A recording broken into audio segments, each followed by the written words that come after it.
Friends, welcome to கேபிஸ் cooking vlog. 30 நிமிஷத்துக்குள்ளாரையே எல்லோருக்கும் பிடிச்சமான ஒரு டேஸ்டியான ரெசிபி தான் நாம் இன்றைக்கி பார்க்க போகிறோம். நாம் ஹோட்டலில் சாப்பிட்ற மாதிரியே ரொம்ப சாஃப்டான பூரியும் அது கூட சைட் டிஷ்ஷாக பொட்டேட்டோ மசாலாவும் தான் இன்றைக்கி ஸ்பெஷல். இப்போ நம்ம செய்ய போகிற இந்த பூரி மசாலா ஹோட்டல் ஸ்டைல்லையே இருக்குங்க. வாங்க எப்படி செய்கிறதுன்னு பார்க்கலாம். ஃபஸ்ட்டு நம்ம சைட் டிஷ்க்கு செய்ய போகிற மசாலாவுக்கு தேவையான வெங்காயத்தை சாப் பண்ணி எடுத்துடலாம். இந்த ரெசிபிக்கு தேவையான இன்க்ரீடியன்ட்ஸ் எண்ணெய், கடுகு, உளுத்தம்பருப்பு 1 ஸ்பூன், கடலைப்பருப்பு 1 ஸ்பூன், கருவேப்பிலை, ஒரு துண்டு இஞ்சி, 3 வெங்காயம், ஒரு தக்காளி, உப்பு, மிளகாய்த்தூள், மஞ்சள் தூள், வேக வைத்த உருளைக்கிழங்கு, கடலை மாவு. இப்போ நான் கொடுத்துருக்க இன்க்ரீடியன்ட்ஸோட மெஷர்மெண்ட்ஸ் எல்லாத்தையும் வீடியோவில் மென்ஷன் பண்ணியிருக்கேன். ஃபஸ்ட்டு ஒரு கடாயில் எண்ணெயை ஊற்றி சூடானதும் 1/2 ஸ்பூன் கடுகு, 1 ஸ்பூன் உளுத்தம்பருப்பு, 1 ஸ்பூன் கடலைப்பருப்பு, ஒரு துண்டு இஞ்சி, 3 சாப் பண்ண வெங்காயத்தை சேர்த்து கண்ணாடி பதத்தில் வதக்கிடலாம்.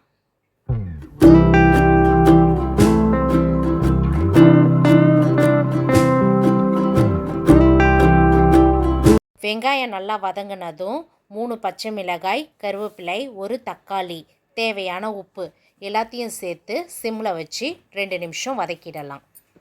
ஆல்ரெடி நான் குக்கரில் 4 உருளைக்கிழங்க வேக வச்சு தோலை ரிமூவ் பண்ணி எடுத்து வச்சுருக்கேன். அதை இப்போது சின்ன சின்னதாக கட் பண்ணிக்கலாம். இப்போது வதங்கின வெங்காயத்தோட உருளைக்கிழங்க சேர்த்து நல்லா வதக்கிடலாம். உருளைக்கிழங்க ரொம்ப குழைய வேக விட வேண்டாம். க்ரன்ச்சியாக இருந்தால் தான் இந்த மசாலா ரொம்ப டேஸ்டியாக இருக்கும். இப்போது இந்த மசாலாவுக்கு தேவையான 1/2 ஸ்பூன் மஞ்சத்தூள், 1 ஸ்பூன் மிளகாய்த்தூள், அது கூட தேவையான தண்ணியும் சேர்த்து நல்லா கொதிக்க விடலாம். நாம் ஊற்றின தண்ணி நல்லா கொதி வந்ததும் இன்னொரு பவுலில் 2 ஸ்பூன் கடலை மாவை தண்ணியில் சேர்த்து கரைச்சி அந்த மசாலாவில் சேர்த்து கிளறிடலாம். இந்த மாதிரி கடலை மாவை சேர்த்ததும் அந்த மசாலா கொஞ்சம் திக்காக ஆரம்பிச்சிடும். ஃபைனலாக கார்னிஷிங்காக ஃப்ரெஷ்ஷான கருவேப்பிலையும் கொத்தமல்லியும் சேர்த்து ஒரு 5 நிமிஷம் கொதிக்க விட்டு இறக்குனா சூப்பரான பொட்டேட்டோ மசாலா ரெடி ஆகிடும். நீங்கள் டின்னருக்கு பூரி, சப்பாத்தின்னு எது செஞ்சாலும் இந்த மாதிரி பொட்டேட்டோ மசாலா செஞ்சு பாருங்கள். டேஸ்ட் அல்டிமேட்டாக இருக்கும்.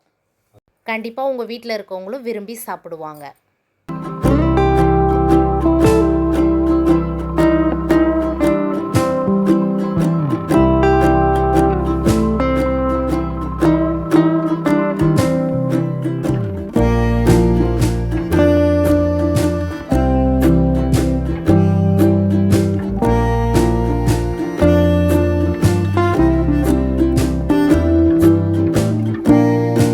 Thank you all. Bye.